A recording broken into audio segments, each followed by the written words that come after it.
es conciencia. ¿Está bien?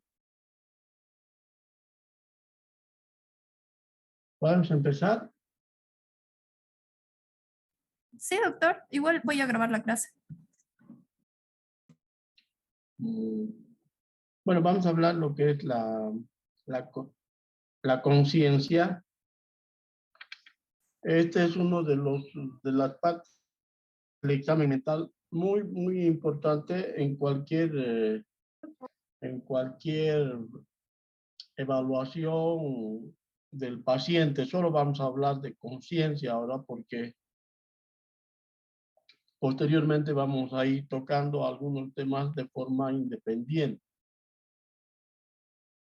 Entonces, cuando decimos que una persona está consciente, ustedes han debido ver que las personas que van a un hospital a veces van conscientes, otras van inconscientes. Cuando son inconscientes pueden estar confusas o pueden estar en coma. Pero entonces, ¿qué es lo que nosotros sabemos de conciencia? La conciencia es como percatarse de uno mismo, lo que le está pasando a uno, o percatarse de lo que pasa a su alrededor, ¿no es cierto? O sea, uno se da cuenta de su propia existencia y se da cuenta de los fenómenos psíquicos y todos los estímulos internos que siente, ¿no? Es darse cuenta entonces de lo que pasa dentro y de lo que pasa fuera de nosotros, ¿no? Entonces, una persona consciente entiende la información sensoperceptual y además entiende la parte de la parte mnémica de la memoria, ¿sí? Para elaborar y ejecutar respuestas. Es decir, cuando una persona está consciente, entonces funciona todo su mecanismo psíquico y analiza, ¿no?, la situación de sí mismo y del entorno, ¿no? Metafóricamente hablando, la conciencia es la luz, ¿sí? Decimos conciencia clara cuando la persona sabe lo que le está pasando y sabe lo que pasa a su alrededor. Es decir, está atento, está bien orientado, sabe quién es, dónde está, cuándo, en qué fecha está, en qué día, ¿no? Es decir, es una conciencia clara o conciencia lúcida, ¿sí? La conciencia puede estar también disminuida o apagada, ¿cierto? O puede estar obnubilada o nublada, ¿no? Entonces, cuando hablamos de conciencia, pues nos vamos a referir al paciente que está con juicio de razón, ¿no? No está atento y está muy bien orientado, ¿ya? Ahora, ¿qué es la introspección? La introspección es la observación de la conciencia. Uno puede tener su propia introspección, cómo está mi conciencia, mi consciente, ¿sí?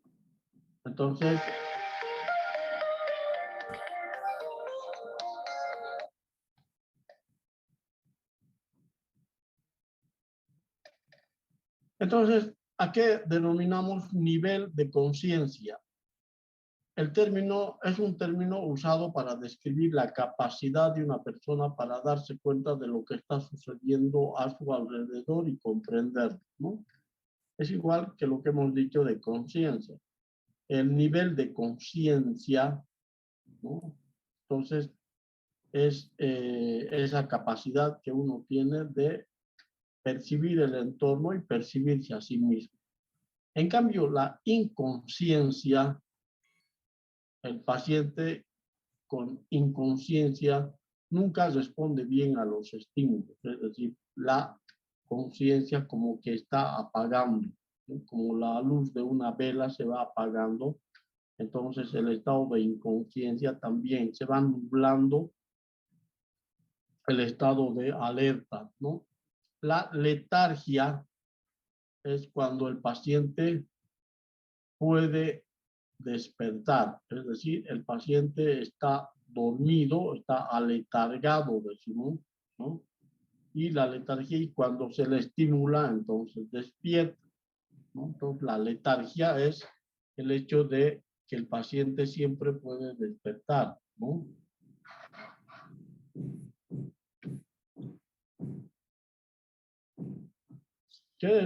¿Cuáles son ahora las alteraciones de la conciencia? En los trastornos del arousal, o sea, de la activación del sistema nervioso, ¿no? Arousal es activar el sistema nervioso, ¿no? Entonces, ¿cuáles son los trastornos de esta activación del sistema nervioso, en realidad del cerebro? Los trastornos pueden ser cuantitativos, ¿no? Y los cuantitativos pueden ser por exceso. Es decir, el sujeto está hipervigilante.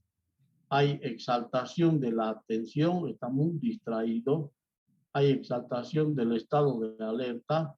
Se produce un aumento de la actividad motórica y verbal, ¿no? Hay sensación subjetiva de claridad mental, y esto se presenta en las fases maníacas del trastorno bipolar, en las fases hipomaníacas, ¿no? Cuando uno consume drogas estimulantes como los alucinógenos, los noradrenérgicos, ¿no? Medicamentos que se utilizan para no dormir. Y también puede presentar uno trastornos cuantitativos de hipervigilancia de la conciencia, en la esquizofrenia paranoide o en los trastornos delirantes, ¿sí? Entonces, en todos estos cuadros la persona está alerta, está suspicaz, ¿no? Entonces, uno de los trastornos cuantitativos de la conciencia por exceso va a ser la hipervigilancia.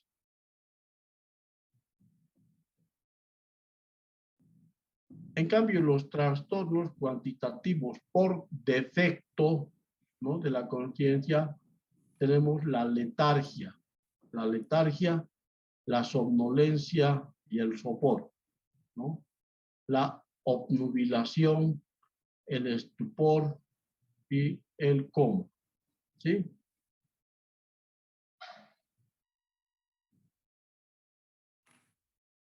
A ver, ¿qué es la letargia? O sea, la letargia, que es la somnolencia o sopor también, es esa dificultad para mantener el estado de alerta, ¿no? Las personas que están con muchísimos sueños después de no haber dormido una noche o un día entero, están letárgicos, tienen dificultad para mantener el estado de alerta y la atención, a pesar de que el sujeto realiza un esfuerzo sostenido, ¿no? Están letárgicos o están aletargados cuando no han dormido muy bien toda la noche y han hecho un turno. Y al día siguiente están como pesados, lentos, con mucha dificultad para poder conservar el estado de alerta. Están letárgicos, ¿no? Somnolientos. Hay que diferenciar esta somnolencia de lo que produce cuando se tiene sueño, ¿no? Cuando el paciente tiene mucho sueño, que es algo normal, es algo fisiológico, entonces la persona tiene, digamos, esa capacidad de poder dormir, ¿sí? Normal, natural, pero en la letargia hace un esfuerzo por mantener el alerta, ¿no? Por ejemplo, tiene que conducir un carro y después de un turno muy agotador, o un trabajo de todo el día y de toda la noche, y al día siguiente tiene que conducir su carro, entonces está letárgico, con dificultades para mantener el estado de vigilia, la alerta.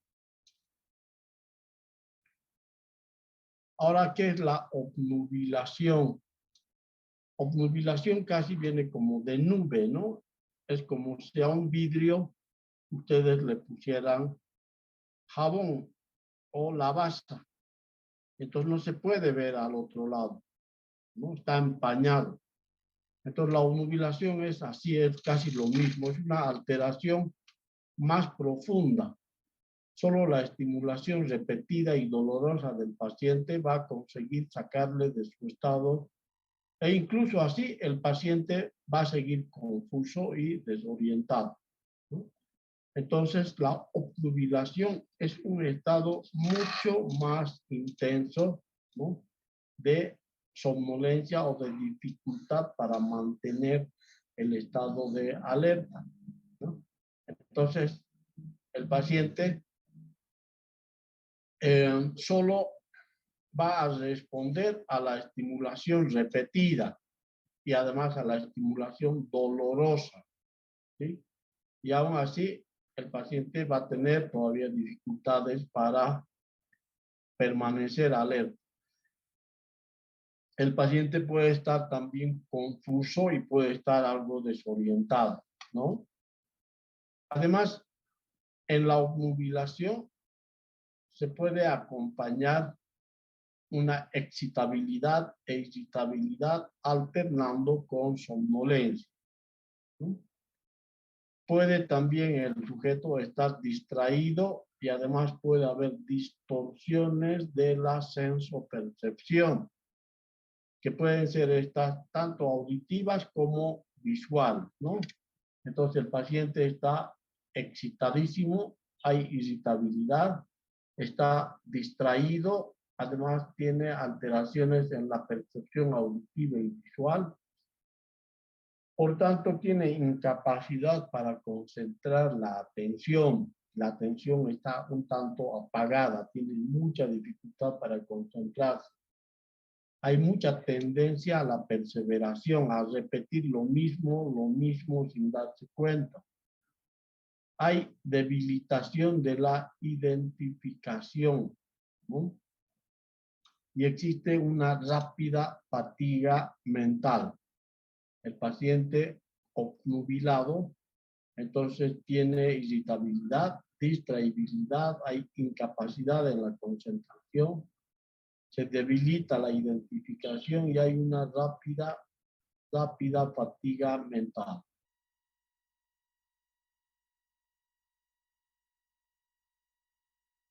¿Y qué es el estupor?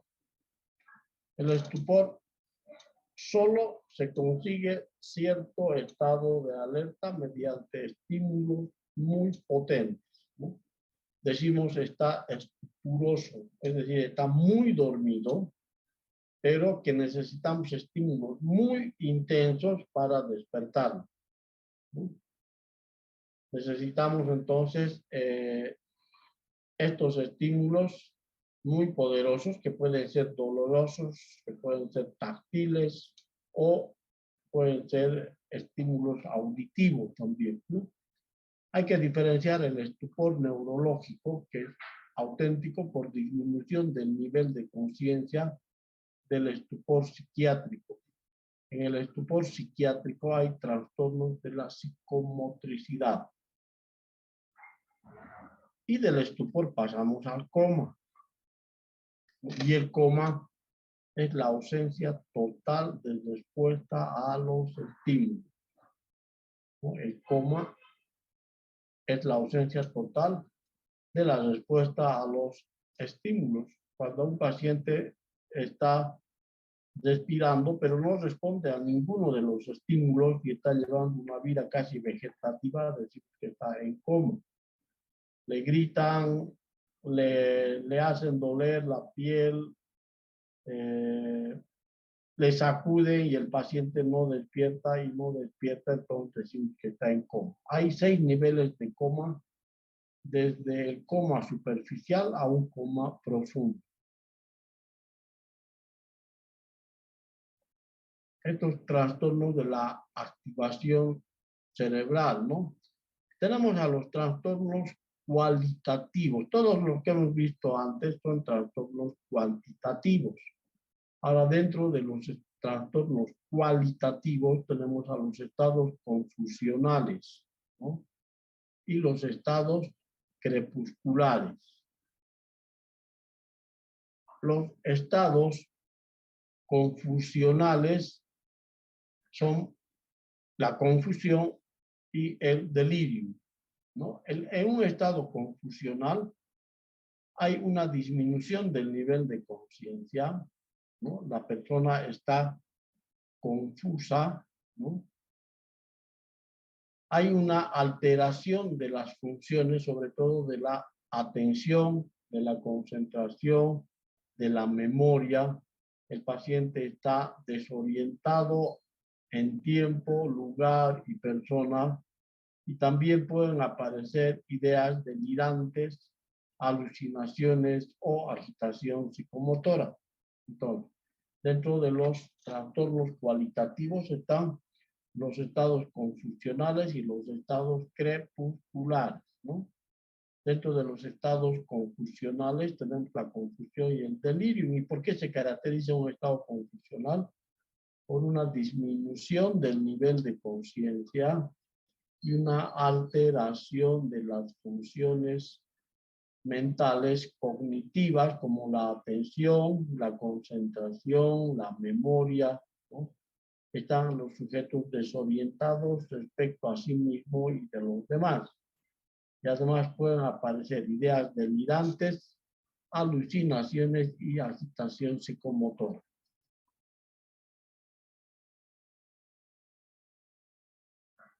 Dentro de trastornos cualitativos también vamos a ver los estadios en los estados confusionales. El estadio asténico apático.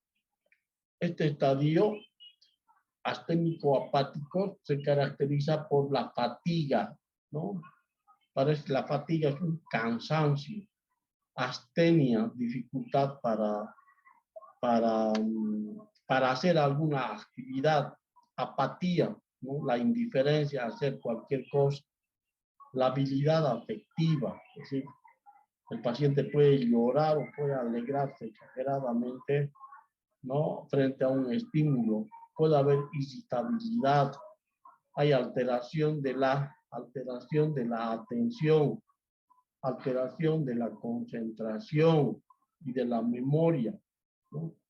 Hay sensibilidad a la luz y el sonido, hay insomnio. En el estadio confusional, la persona se siente extrañado y confuso, ¿no? Esta sensación de estar medio extrañado y confuso está referida más a sí mismo y a todo lo que le rodea. Él está desorientado respecto a sí mismo y respecto a los demás. El estadio confusional, entonces, es un estadio donde la persona tiene una sensación de extrañeza, ¿no? Y además está desorientado, ¿no? Tanto en tiempo y lugar, ¿no? El delirium también es un estadio del estado confusional que se caracteriza porque presenta al sujeto ideas delirantes de tipo caótico, hay agitación psicomotora, pero lo principal del delirium es que tiene una alteración grave del nivel de conciencia.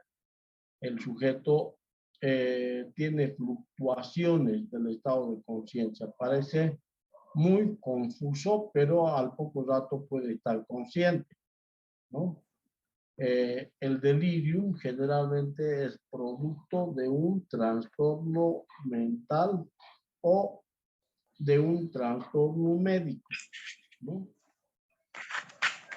Un trastorno médico o un trastorno médico que produce delirium puede ser una enfermedad física, fiebre tifoidea, epilepsia, un tumor en el cerebro, un accidente cerebrovascular, un traumatismo encefalocraneano o alguna enfermedad como la meningitis, las encefalitis, el cáncer de páncreas, etc.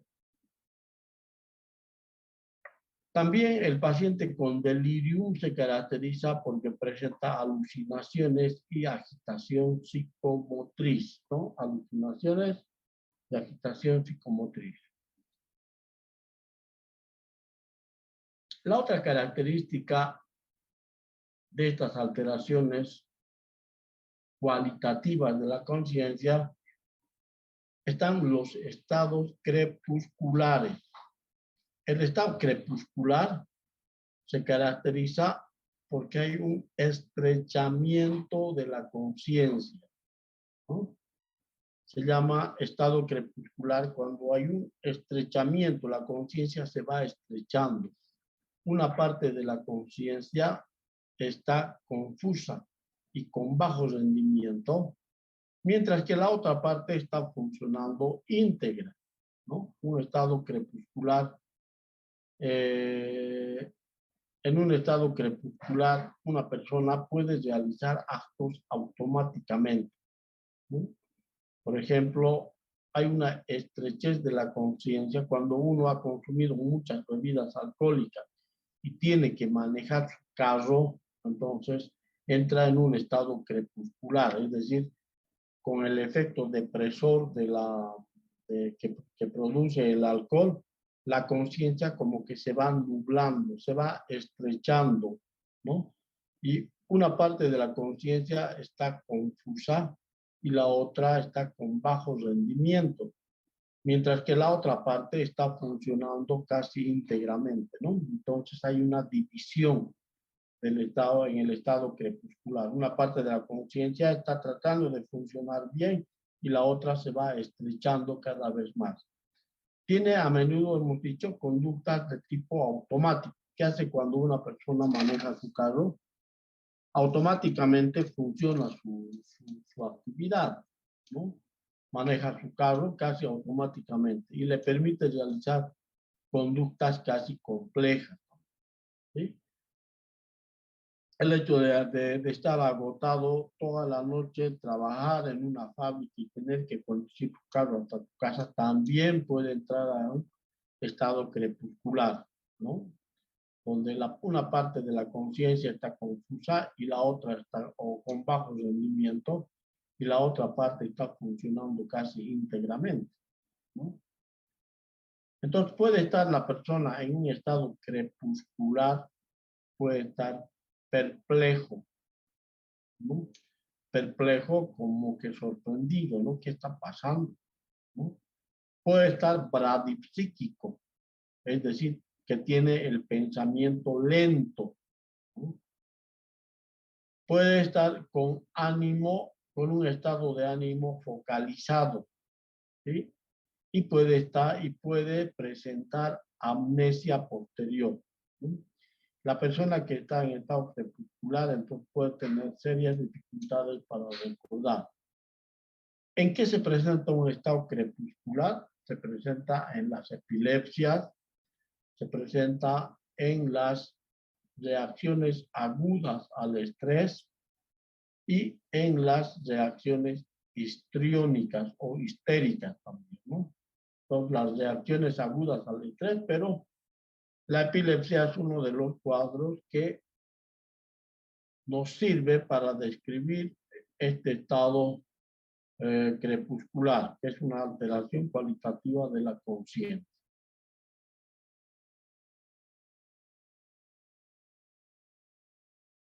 Hay trastornos de la conciencia que pueden deberse, por ejemplo, a traumatismos cráneoencefálicos. Un trauma en la cabeza, un golpe, ya sea por puño, golpes en accidentes de tránsito, golpes a objetos fijos o contundentes como un palo, un bate, piedras, etc.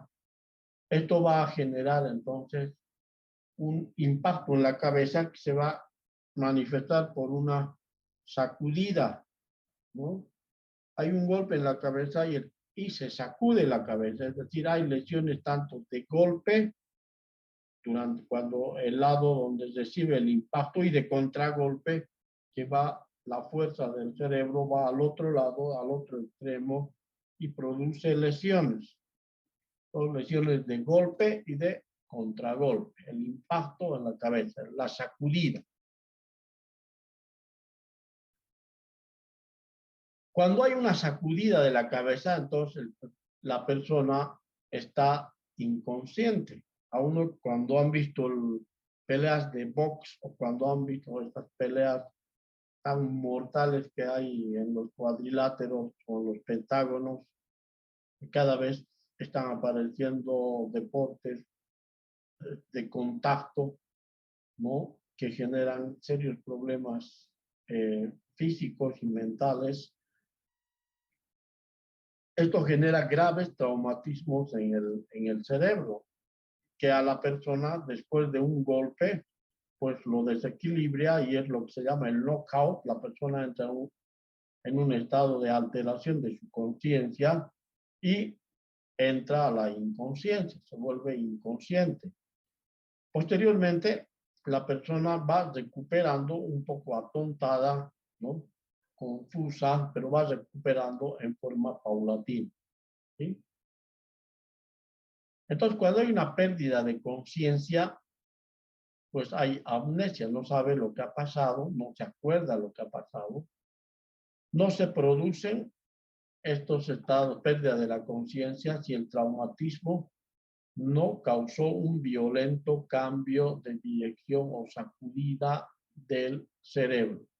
Hay algunos casos, por ejemplo, los futbolistas que cabecean mucho, ellos regulan, digamos, el impacto del golpe de la cabeza, ¿no? Con la pelota. Regulan, cosa que no exista un daño a nivel del cerebro, esas lesiones de golpe y de contragolpe.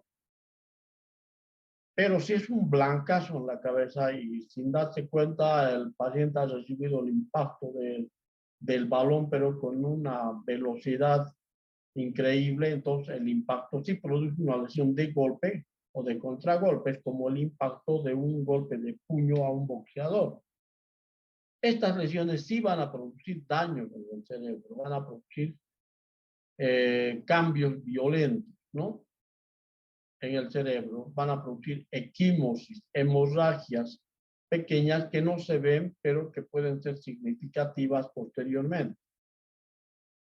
Ahora, las heridas penetrantes van por ejemplo, los impactos de bala, ¿no? En la cabeza van a producir heridas en la corteza, pero rara vez van a producir un estado de inconsciencia inmediata o confusión, ¿no?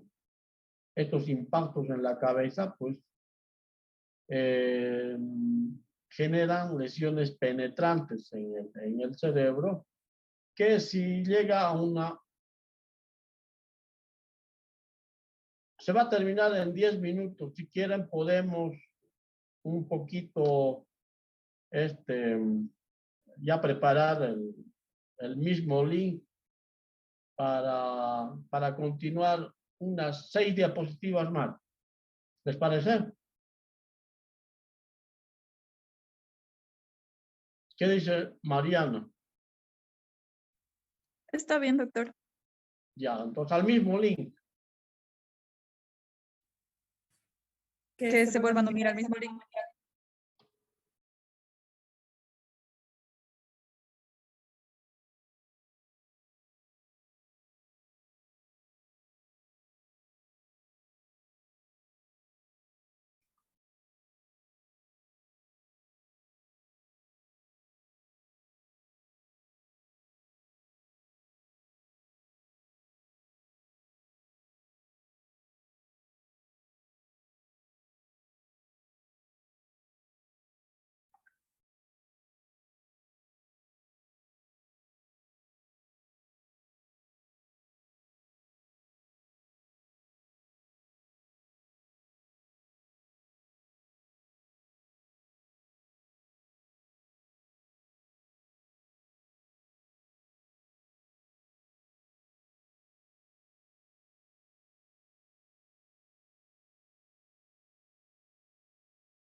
Mari, tenemos que salir de esta llamada o se va a volver a conectar.